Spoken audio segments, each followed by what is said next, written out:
Welcome back, everybody. We are hitting our lower body, specifically lower hip and pelvic region, standing exercises. So I want you to take your band and tie it around your knees. Go ahead and double it if you need to, so that you don't have a whole bunch of slack.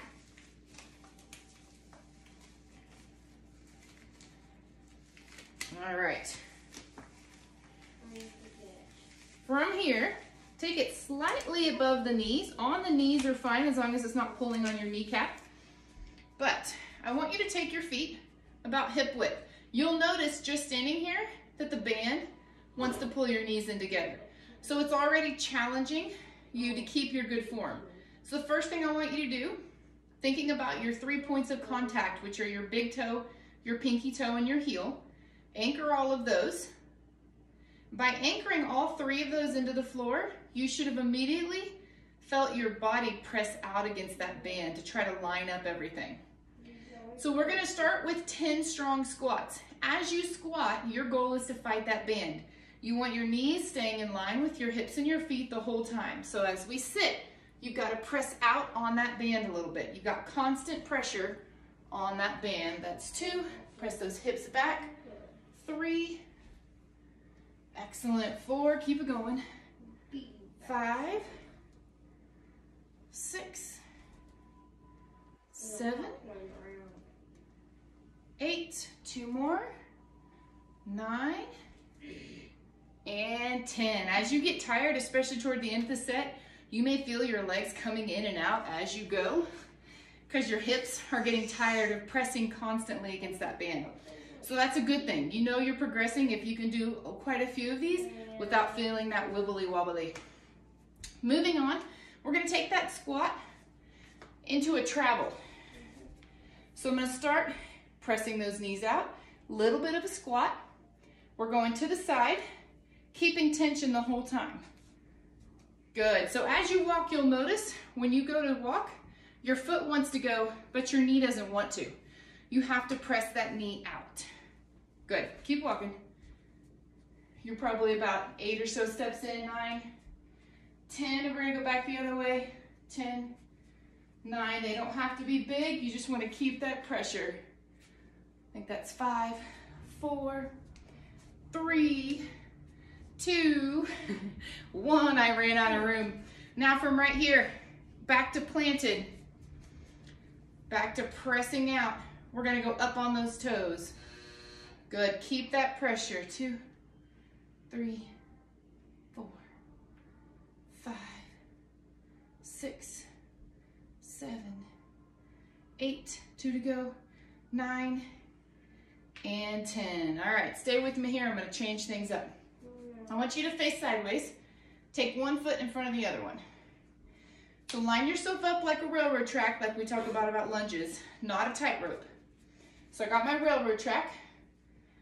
I'm going to bend back, sit back into my back leg, pull up my toes, and then I'm going to rock forward, straightening out both legs. Sit back, the back knee bends, rock forward. So as you go, your focus again is on keeping that band pressed. Pressure against that band at all times. These probably won't feel like a huge challenge. That's okay. We're getting a little bit of extra movement through different parts of the lower body. Opening up that back hip. 2 to go. 2, 1, and switch legs. So now I have my right foot in front, left foot behind. I'm going to sit back, press forward, back, forward. Excellent. Good. Keep that knee pressed out as you sit into that squat. Don't let the knee fall in.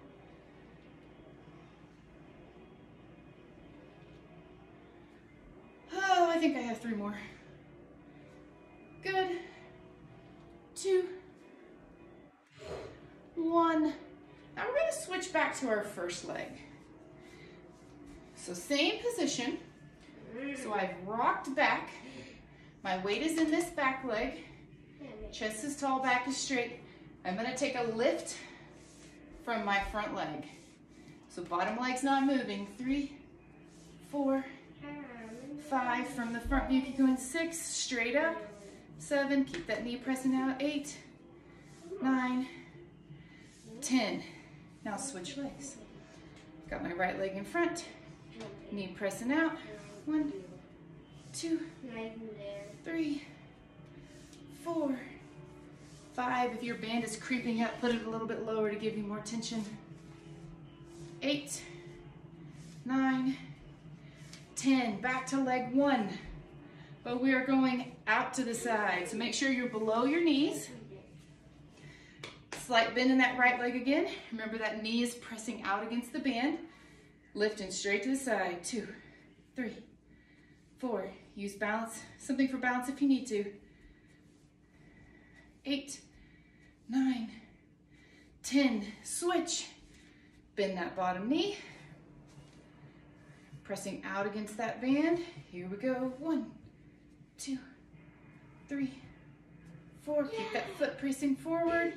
Knee forward. 8, 9, 10. Very good. Now we got to kick back. So I'm standing on my right leg. Got a little bit of a bend. I'm going to take it a little bit lower. So now I'm kicking back behind. 2, 3, 4, 5, 6. Make sure you're straight back. 7. Don't rotate that leg. 8, 9, 10. And switch. And here we go. 1. Check that bottom leg. Make sure that back foot's pointed to the floor. 7, 8, 9, 10. Very good. Now we have one thing to finish. We've got some adductors. So we've done a lot of pushing out, but we haven't done much pulling in. This one is a little bit more challenging because it's hard to wrap around something else. So the way that I like to do it is to cross my feet. So I still have my loop. You don't have to if you've let go of it. It's not the end of the world. I'm gonna lay my loop on the ground. I'm gonna take my left leg, or my free leg, and I'm gonna step behind. This is usually a good point to find something to balance with. Now all of my weight is gonna go on my foot that's holding the band down.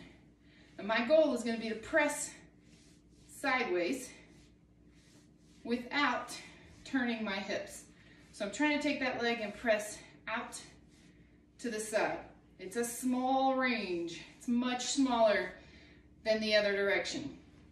So we'll take 10, I think I'm at like 7, 8, 9, 10, and then switch sides. So my right foot goes in, my opposite foot steps down. I stepped in front. Make sure you step behind, or it won't work. And then I'm kicking to the inside. Nice. It's a small range. You will know if it's working if you feel a burn through that groin region or through the inner thigh. 3 more. And done. All right, guys. Keep going with that workout. Good job.